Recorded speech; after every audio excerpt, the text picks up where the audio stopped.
Jangan lupa like dan subscribe channel YouTube MCIAT Asamani.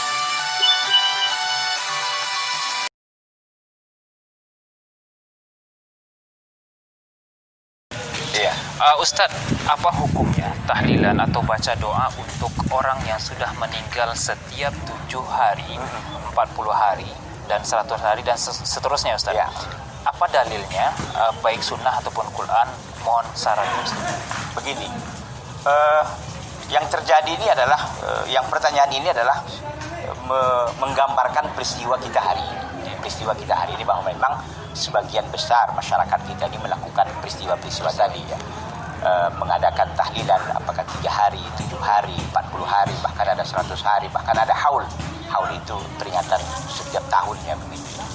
Nah, terkait dengan ini perlu kita kaji secara ilmiah dan mendalam dan penuh dengan rasa ingin mencari kebenaran. Bukan pembenaran. Bukan pembenaran begitu.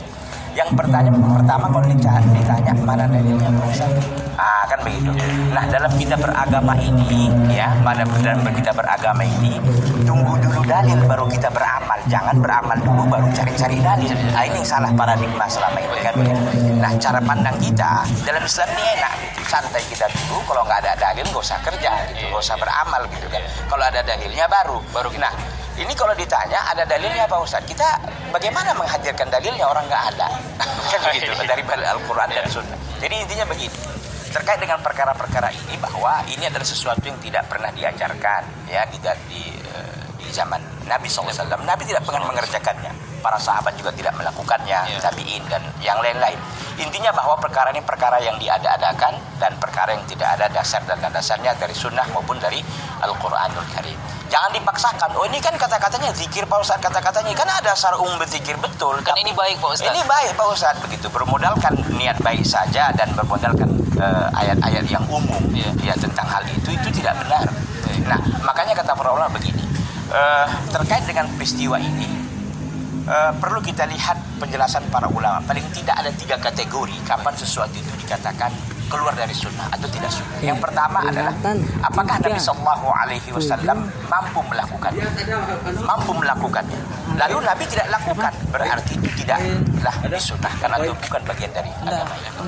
Nah, kalau kita lihat peristiwa kematian di zaman Nabi ada banyak begitu kan. Apakah Nabi Sallallahu Alaihi Wasallam tidak mampu melakukannya untuk tahlilan itu? Saya kira Nabi adalah rajanya untuk melakukan itu. Kalau seandainya pun itu ada gitu kan. Artinya bahwa kalau dari sisi kemampuan ada, tapi Nabi nggak melakukan, sahabat nggak melakukan, berarti menunjukkan bahwa ini sesuatu yang tidak sunnah. Satu. Yang kedua adalah apakah ada keadaan yang mendorong untuk melakukan itu? Tentu ada. Peristiwa kematian banyak sekali. Bahkan istri beliau Khadijah radhiyallahu taala anha dan para sahabat itu meninggal di zaman beliau sallallahu alaihi wasallam. Tapi tidak dilakukan seperti kita pada hari ini sebagian kaum muslimin mengadakan tahlilan 3, 7 dan seterusnya begitu. Nah, keadaan yang ketiga, apakah ada riwayat dari Nabi SAW tentang hal ini? Ketiga hal ini kita cross check. Ternyata tidak ada.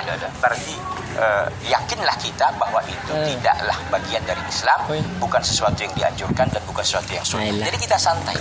Makanya pada hari ini kan ketika ada ahli musibah meninggal keluarganya, dia sibuk. Bukan hanya mikirkan pelaksanaan fardu kifayahnya, dia memikirkan pasca fardu kifayah itu. Itu yang paling menyulitkan.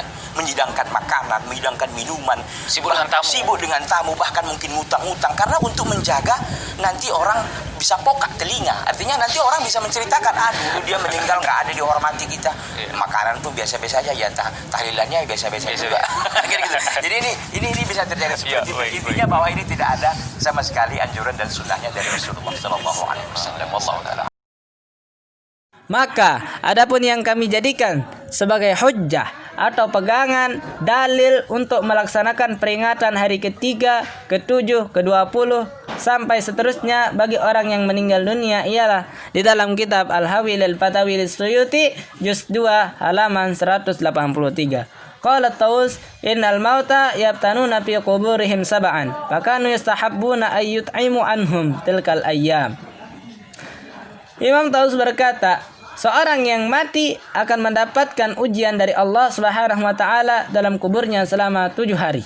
Untuk itu sebaiknya yang masih hidup mengadakan sebuah jamuan makan atau sedekah untuk selama hari-hari tersebut. Sampai-sampai sahabat Ubaid bin Umair berkata, "Yubtanu rajulani mu'minin wa munafiqin, fa ammal mu'minu fa yubtanu sab'an wa ammal munafiqu yubtanu arba'ina sabahan." Seorang mukmin dan munafik sama-sama akan mengalami ujian dalam kubur. Bagi seorang mukmin akan mendapat ujian selama 7 hari, sedangkan orang munafik selama 40 hari di waktu pagi.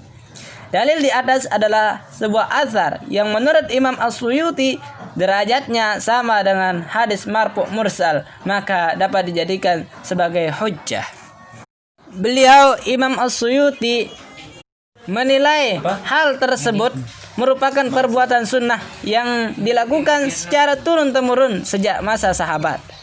Kesunaan memberikan sedekah makanan selama 7 hari merupakan perbuatan yang tetap berlaku hingga sekarang di Makkah dan Madinah. Yang jelas, kebiasaan itu tidak pernah ditinggalkan sejak masa sahabat Nabi Muhammad SAW sampai sekarang ini. Dan tradisi ini diambil dari ulama salaf sejak generasi pertama Nabi Muhammad SAW. Selanjutnya dalam Hujjah Ahlussunnah wal Jamaah juz 1 halaman 37 dikatakan qauluhu kanu yustahabbuna min babi qaulit tabi'i kanu yaf'aluna wa fihi qaulani li ahli al-hadisi wal usuli ahaduhuma annahu aidan min babil marfu'i wa anna ma'nahu kana an-nasu yaf'aluna fi ahdin Nabi sallallahu alaihi wasallam wa yaf'alu bihi wa yuqirru alaihi. Artinya, kata Imam Taus, pada bab kata-kata tabi'in, mereka melaksanakan dalam hal ini ada 2 pendapat. Pendapat ahli hadis dan ahli usul yang salah satu termasuk hadis marfu'. Maksudnya, orang di zaman Nabi melaksanakan hal itu. Nabi sendiri tahu dan menyetujuinya. Dalam kitab Nihayatuz Zain juz 1 halaman 281, tasadduqu 'anil maiti biwajhi syar'iyyin matlubun wa la yataqayyadu biqaunihi fi 7 ayyamin aw aktsara aw aqalla wa taqiduhu bi ba'dil ayyami min al-awaidi faqat kama afta bidzalika Sayyidu Ahmad Dahlan wa qad jarat 'adatun nas bitasadduqi 'anil mayyiti fi 3 min mautihi wa 7 wa fi tamamil 20 wa fil 40 wa fil 100 wa bidzalika yaf'alu kullu sanatin hawlan fil mauti kama afadahu Syekhuna Yusuf As-Sumbulawini. Dianjurkan oleh syara sedekah bagi mayit, dan sedekah itu tidak ditentukan pada hari ke-7 sesudahnya maupun sebelumnya. Sesungguhnya pelaksanaan sedekah pada hari-hari tertentu itu cuma kebiasaan adat saja. Sebagaimana fatwa Sayyid Ahmad Dahlan yang mengatakan, sungguh telah berlaku di masyarakat adanya kebiasaan bersedekah pada hari ketiga dari kematian, hari ke-7 dan ketika genap 40 hari serta 100 hari. Setelah itu tidak dilakukan setiap tahun pada hari kematiannya, sebagaimana disampaikan oleh Syekh Yusuf As-Sumbulawini. Adapun istilah 7 hari dalam acara tahlilan bagi orang yang sudah meninggal dunia, hal ini sesuai dengan amal yang dicontohkan sahabat Nabi SAW. Imam Ahmad bin Hanbal radhiyallahu anhu berkata dalam kitab Az-Zuhud, sebagaimana dikutip oleh Imam As-Suyuti dalam kitab Al-Hawi lil Fatawi.